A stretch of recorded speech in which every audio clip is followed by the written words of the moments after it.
निशिर मोलो वीरेंद्र को अपने साथ ले गए और ये सभी घर से निकलकर तांत्रिक महाराज के पास पहुंचे। तांत्रिक महाराज, आप ठीक हैं? हम तो ठीक है, लेकिन जो अभी हुआ आप सभी ने देखा।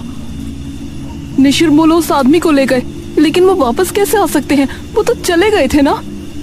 हे भगवान, एक तरफ उस संक्रमण का डर जो पूरे देश को अपनी चपेट में ले रहा है, दूसरी तरफ दमयंती और तीसरे ये निशिर मोलो। ऐसा लग रहा है कि खतरा हर तरफ से हमारी तरफ ही बढ़ रहा है। जब तक हमें निशिर मोलो के वापस आने का रीजन पता नहीं चल जाता, तब तक हमें उनसे उसी तरह खुद को बचाना पड़ेगा जैसे पहले बचाया करते थे। दमयंती की अगली चाल क्या होगी, हमें उसके लिए भी तैयार रहना होगा। फिलहाल हमें अपना पूरा ध्यान इस संक्रमण को रोकने में लगाना है। इस तरफ दमयंती अपनी गुफा में बैठी एकदम जली कटी जा रही थी। उसने सामने रखा हुआ अग्नि कुंड भी लात मारकर गिरा दिया। या मेरा वीरेंद्र कहाँ है? कौन थे वो 4 नकाबपोश जो उसे ले गए? दमयंती, ये तुम क्या कर रही हो? तुमने क्रिया में इस्तेमाल होने वाले अग्नि कुंड में लात क्यों मारी? ये काली विद्या का अपमान है। हे काली दुनिया की देवी, क्षमा करें। आप ही बताइए, वो 4 आदमी कौन थे? पहले तो वो मुझे सिर्फ सपने में दिखा करते थे, अब वो असल में कैसे आ गए? और वो वीरेंद्र को कहाँ ले गए? वो निशिर मोलो है दमयंती। कौन है वो निशिर मोलो? तुमको याद नहीं क्या, जब तुम महाराज के साथ सिंहासन पर बैठी थीं, तब कुछ फरियादी आए थे। हाँ, वो ये पूछ रहे थे कि महाराज उन लाशों का क्या करते थे, और फिर मैंने उनको खत्म कर दिया था। हाँ, असल में जो आखिरी मुर्दा तुम्हारे पास आया था, उस मुर्दे को ले जाने वाले 4 नकाबपोश आदमियों को महाराज के सिपाहियों ने मार दिया था। उन्हीं की आत्मा मरने के बाद निशिर मोलो बनी और तब से ही ये बेरमपुर में भटकते थे। मेघना ने इनको महाराज की लाश देकर वापस भेज दिया था, लेकिन अब ये वापस कैसे आ गए इसका ज्ञान मेरे पास भी नहीं है। ये मुझे मेरे सपनों में क्यों नजर आते थे? क्या इसके बारे में भी तुमको कुछ नहीं पता? जिस तरह भगवान अपने भक्त को पहले ही चुन लेता है, उसी तरह शैतान ने भी तुमको पहले ही चुन लिया था, और शैतान जिसको चुन लेता है वो उसके भविष्य काल की कुछ तस्वीरें उसको पहले ही दिखाना शुरू करता है। इस पर दमयंती ने अपने सपने को फिर से याद किया। आधी रात का पहर था, चारों तरफ घना जंगल। दमयंती डरी सहमी सी अंधेरे के बीच खड़ी थी। ये मैं कहाँ आ गई? क्या मैं सही जगह हूँ? वो इधर उधर देख रही थी, लेकिन घने जंगल के अलावा कुछ भी नजर नहीं आ रहा था। तभी उसे एक आवाज सुनाई दी। यह आवाज सुनकर वो अचानक से डर गई और झाड़ियों के बीच जा छिपी। उसने देखा कि 4 आदमी कंधे पर एक ताबूत उठाए आगे बढ़ रहे हैं, और उन्हें पहचानते ही वो बेहद डर गई। हे काली दुनिया की देवी, मुझे बचा लीजिए। तो क्या मैं उनसे बचने के लिए ऐसे भी भटकती फिरूंगी? वो मेरा भविष्य है। भविष्य कभी भी बदल सकता है दमयंती। उन्होंने बस तुमको आगाह किया है कि वैसा हो सकता है। नहीं, ऐसा कभी नहीं होगा। मेरी शक्तियों के आगे दुनिया की कोई शक्ति बड़ी नहीं है। मैं कभी किसी से नहीं डरने वाली। इस तरफ पूरे भारत में महामारी फैल रही थी। सभी लोग अपनी अपनी दुकान, ऑफिस और कार्यस्थलों को बंद करके घर में बैठे थे। हर मोड़ पर, हर चौराहे पर, हर गली के नुक्कड़ पर पुलिस बल तैनात था। उस समय सिर्फ राशन लेने वाले लोगों को ही बाहर निकलने की इजाजत थी, और चेहरे से मास्क होना अनिवार्य था। मास्क का चेहरे पर ना होना एक बहुत ही गंभीर अपराध जैसा बन गया था। उस संक्रमण के चलते लोगों की मौतें भी अब बढ़ती जा रही थी। मुझे छोड़कर क्यों चले गए जी? मुझे भी अपने साथ ले जाते। मैं इतनी बड़ी जिंदगी कैसे गुजारूंगी। तभी वहां पर उस मृत आदमी का बेटा आया। राजू, तू अकेला कैसे आया है? मोहल्ले वालों को बुला कर ला, अर्थी उठने का समय हो गया है। माँ, कोई भी पड़ोसी साथ आने को तैयार नहीं। कह रहे हैं कि तेरा बाप कोरोना वायरस की वजह से मरा है। अगर हम उसकी लाश के करीब जाएंगे तो हमें भी वो वायरस लग जाएगा। हे ऊपर वाले, ये तो कैसा कहर ढा रहा है। मेरे पति की लाश पड़ी है और उसको अर्थी देने को भी कोई तैयार नहीं है। वो औरत फूट फूट कर रोने लगे, लेकिन वो समय ही ऐसा था। कोरोना वायरस के चलते इंसान अपने ही जैसे दिखने वाले दूसरे इंसान को अपना दुश्मन समझ बैठा था। जो मर्द काम करने के शौकीन नहीं थे, जो हर दूसरे दिन छुट्टी करके घर पर आराम फरमाने की आदत रखते थे, वो लोग भी उस समय यही दुआ कर रहे थे कि जल्द ही लॉकडाउन खुले और हम काम पर जाएं। घर में बैठे बैठे और अपनी गली को देखते देखते सब लोग ऊब चुके थे। मेघना, अब तो ये संक्रमण बढ़ता ही जा रहा है। लोग एक दूसरे से हाथ मिलाने तक से डर रहे हैं। हे भगवान, तूने ये हमें किस तरह से बेबस कर दिया है। कैसे बचे इस महामारी से? हमें कोई तो रास्ता दिखाओ। तभी इन सभी को एक आवाज सुनाई दी। बेरमपुर वासियों, आपसे विनती है कि सभी अपने घरों में रहें और सुरक्षित रहें।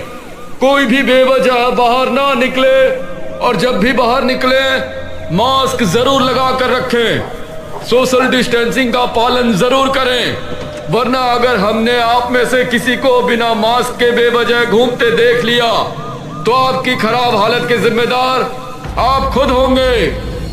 ये क्या है कि पुलिस होकर ऐसी धमकी कैसे दे सकते हैं? इस समय सही गलत कोई नहीं देखने वाला इशिता। हमें पुलिस की बात माननी ही पड़ेगी। लेकिन ये सोच सोच कर मेरा सर फटा जा रहा है कि हम इस वायरस को खत्म कैसे करेंगे।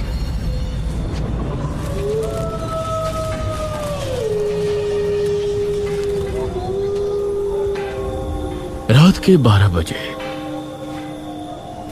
एक पुलिस वाला बेरमपुर के चौक पर तैनात था।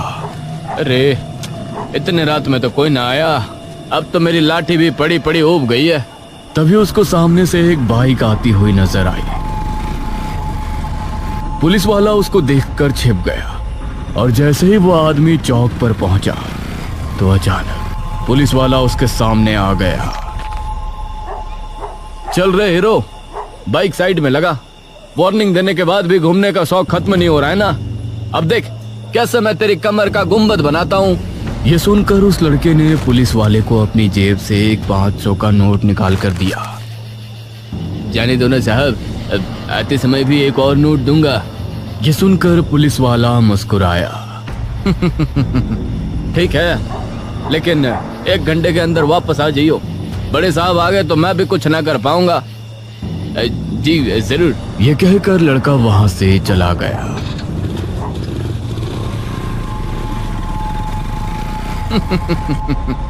अगर ऐसे ही बेवकूफ मिलते रहे तो अच्छी कमाई हो जाएगी।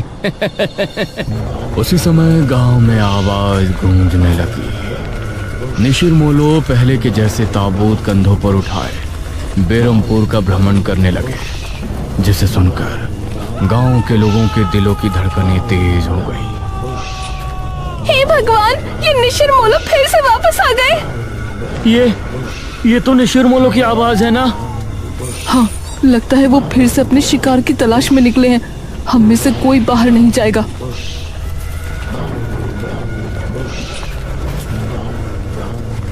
अरे, ये कौन है भाई? इतना शोर कर रहे हैं। उसने देखा तो सामने से निशिर मोलो आ रहे थे। अरे, ये कौन है?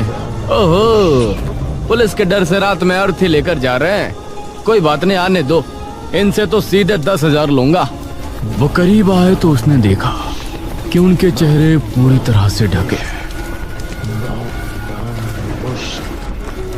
उसने अपनी लाठी उठाई और खुद ही उनके सामने आ गया। अरे, ओ रुक जाओ। ऐसे पूरे मुंह को ढकने से तुम बच नहीं पाओगे। ये कपड़ा नहीं, चेहरे पर मास्क होना जरूरी है। जल्दी से अपने अपने चेहरे दिखाओ। मास्क लगाया या नहीं? ये सुनते ही निशिर मोलो की आंखें लाल लाल चमक उठी, जिसे देखकर पुलिस वाले की सिट्टी पिट्टी गुम हो गई। तभी ताबूत खुल गया और उससे सुनहरी रोशनी निकलकर पुलिस वाले को ताबूत में खींच कर ले गए। सभी गांव के लोगों को पुलिस वाले की चीख सुनाई दी और फिर वो भयानक आवाजें दूर जाते जाते खत्म हो गई। तांत्रिक महाराज, आप कुछ तो सोचिए, कुछ तो हल निकालिए इस महामारी का। मृत्युंजय अमृत को हम पूरे इंडिया में तो नहीं भेज सकते, ऐसे में कोई तो रास्ता होगा ना। बेटी, तुम्ही ने पिछले जन्म में अपने राज्य को महामारी से बचाया था। मुझे लगता है कि इस महामारी से बचने का उपाय भी हमें तुम्हारे पिछले जन्म, तुम्हारे अतीत से ही मिलेगा। यह सुनते हुए मेघना तांत्रिक महाराज को बड़े गौर से देख रही थी। शायद ही उसे उनकी बातें समझ आ गई थी।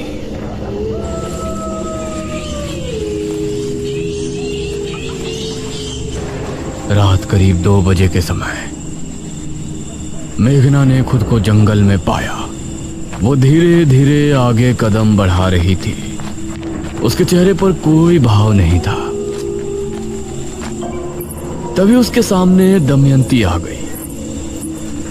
कैसी हो राजकुमारी मेघालय? अपने राज्य के लोगों को मरते हुए देखकर अब कैसा लग रहा है आपको? तुम्हारी लड़ाई मुझसे थी तो हमारे राज्य या हमारे देश के लोगों को शिकार बनाने से तुमको क्या मिलेगा? सुकून। तुमको परेशान देखकर मुझे सुकून मिलता है, लेकिन तुम क्यों बेबस हो गई हो?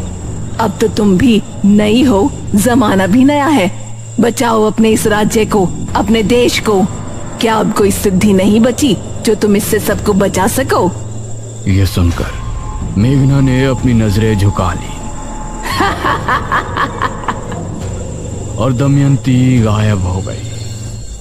हे ऊपर वाले, मुझे कोई तो रास्ता दिखाओ। मैं इस तरह से लोगों को मरते और उनके बीच एक दूसरे के लिए नफरत भरते हुए नहीं देख सकती। तभी उसको सामने से एक तेज रोशनी फैलती नजर आई। मेघना ने अपनी आंखों पर हाथ रख लिया और उसे देखने की कोशिश की। उसने पाया कि सामने मृत्युंजय अमृत का पेड़ है और उसके पास ही निशिर मोलो भी उसकी तरफ आ रहे हैं। नहीं! अगले ही पल मेघना ने खुद को राजमहल में खड़ा पाया, लेकिन इस समय वो राजकुमारी मेघालय के रूप में थी। वो अपने कक्ष में थी और उसके हाथ में एक किताब थी। इस किताब में हमने राजमहल से आश्रम जाने और वहाँ पर हमारी सिद्धि को प्राप्त करने तक की सारी गाथा लिखी है। वो पल हमें हमेशा याद रहेंगे। उसने उस किताब को अपने पलंग के बराबर में लगी शाही अलमारी के अंदर रख दिया और फिर वो अपने बिस्तर पर जाकर लेट गई। मेघना, उठ ना यार, अब क्या हुआ तुझे? मेघना को इशिता ने नींद से जगाया। वो पूरी तरह पसीने से भीगी थी। Are you okay? हाँ, मैं ठीक हूँ। सपने में दमयंती आई थी। मेघना, खुद को संभाल ना यार। तू पिछले जन्म में राजकुमारी थी, इस जन्म में तू इतनी टेंशन क्यों ले रही है? इस महामारी से निपटने की जिम्मेदारी गवर्नमेंट और हेल्थ ऑर्गेनाइजेशन की है, तेरी नहीं। अरे यार, मुझे बहुत ही जरूरी बात पता चली है। तू चल अभी। इस टाइम कहाँ जा रही है तू? मेघना इशिता को लेकर अनुज के कमरे में पहुंची।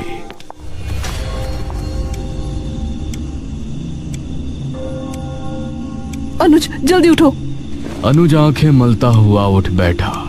अरे वाह, आज तो सुबह सुबह मेघना ने मुझे जगाया है। आज का दिन तो बहुत अच्छा जाएगा। अरे ओ मजनू, सुबह नहीं, रात के 2 बज रहे हैं। अरे इस समय क्या हुआ मेघना, सब कुछ ठीक तो है ना? हम तीनों को अभी राजमहल जाना होगा। इस समय वो भी राजमहल? अब तुमको वहाँ क्यों जाना है? ठीक है, तुम दोनों बस सवाल पूछते रहो, मैं अकेले ही जा रही हूँ।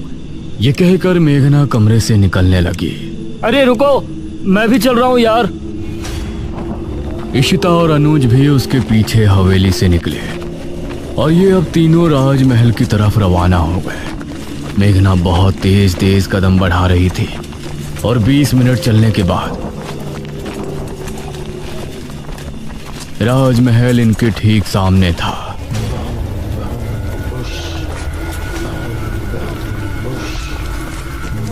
अरे निशिर बोलो। इनकी आवाज सुनकर ये तीनों जल्दी से राजमहल के अंदर घुस गए।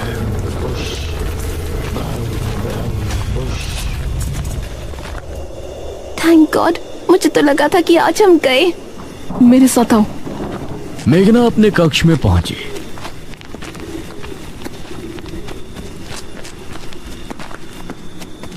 और उस अलमारी की तरफ बढ़ी।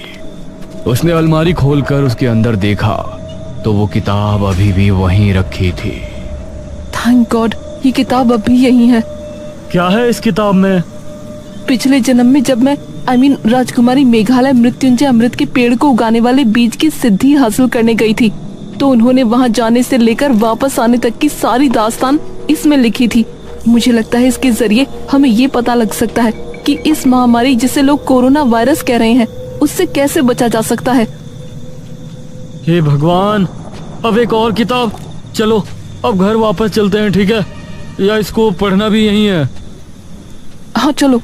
सॉरी तुम दोनों को परेशान किया, लेकिन मुझे एक एक पल बहुत भारी लग रहा है।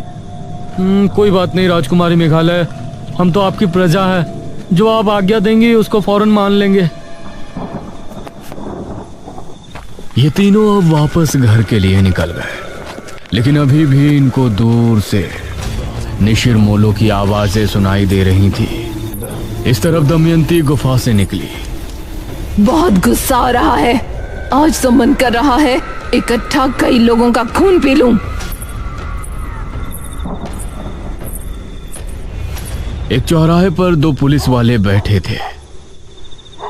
अरे ओ तल पड़े, जरा एक चाय तो लेकर आना। सर, आपने मास्क क्यों निकाल दिया?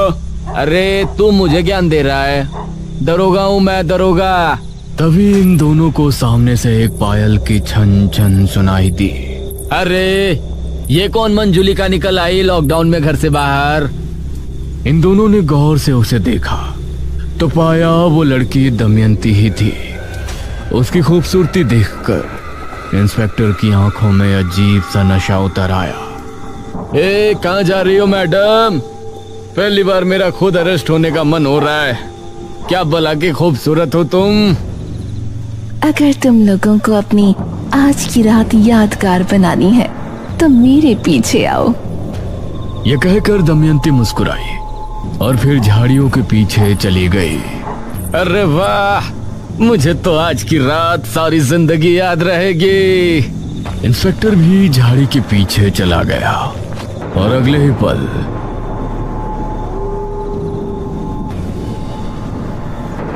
उसके कपड़े बाहर आ गिरे।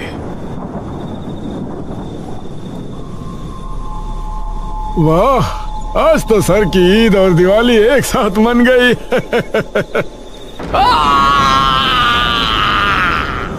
इंस्पेक्टर की चीख सुनकर कांस्टेबल हैरान रह गया। क्या हुआ सर? तभी दमयंती उसके सामने आ गई। उसके दांत बहुत भयानक हो गए थे, आंखें भी लाल सुर्ख होकर चमक रही थी। आ जाओ मेरी जान, तुमको अपनी रात खूबसूरत नहीं बनानी क्या?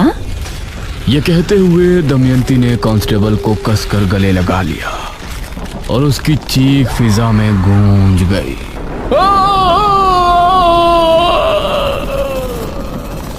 इस तरफ मेघना ने उस किताब को खोला और पढ़ना शुरू किया, जिसके अंदर उसके पीछे जन्म की गाथा उसी के हाथों लिखी गई थी। इस किताब में मेघालय की पिछली जिंदगी के कौन कौन से रहस्य खुलते हैं। मेघना इस महामारी से लोगों को कैसे बचाएगी, कैसे अंत होगा दमयंती का, और क्या कारण है निशिर मोलो के वापस आने का। जानने के लिए हमारे साथ बने रहिए इस कहानी के अगले भाग में भी।